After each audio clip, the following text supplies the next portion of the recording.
పూరి జగన్నాథుల్లోని మెట్ల రహస్యం మీకు తెలుసా? జగన్నాథ ఆలయ ప్రవేశానికి 22 మెట్లు ఉంటాయి.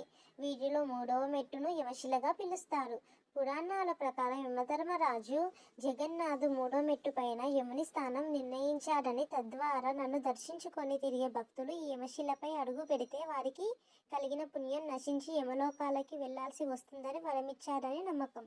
ఒకరోజు యమధర్మరాజు ఆలయం వద్ద జగన్నాథుని దగ్గరకు వచ్చి, మీ దర్శనంతో ప్రతి ఆత్మ మోక్షాన్ని పొందేస్తుంది. ఇప్పుడు నా లోకానికి ఎవరు రావటం లేదు అని తన బాధను చెప్పాడంట. దాంతో జగన్నాథుడు, ఇక్కడి 3వ మెట్టు నీదే. నా దర్శనం తర్వాత ఇక్కడ ఎవరైతే తన పాదాన్ని పెడతారో వారు నీ లోకానికి వస్తారు అని చెప్పాడని పురాణ గాథ చెబుతుంది. ఉదయం ఆలయానికి ప్రవేశించే భక్తులు యమశిలపై అడుగు పెట్టడంలో తప్పు లేదని, అయితే దర్శనం అనంతరం వెనుతిరిగే వేళ మెట్టు తాకకూడదు అని, అప్పుడే సంపాదించిన పుణ్యం నిలిచి ఉంటుందని నమ్మకం. స్కంద పురాణం, బ్రహ్మాండ పురాణం, ఇతర పురాణాలలో కూడా ఈ 3వ మెట్టు ప్రస్తావన ఉంది. ఇలాంటి మరిన్ని వీడియోస్ కోసం ఈ వీడియోని లైక్ చేసి సబ్స్క్రైబ్ చేయండి.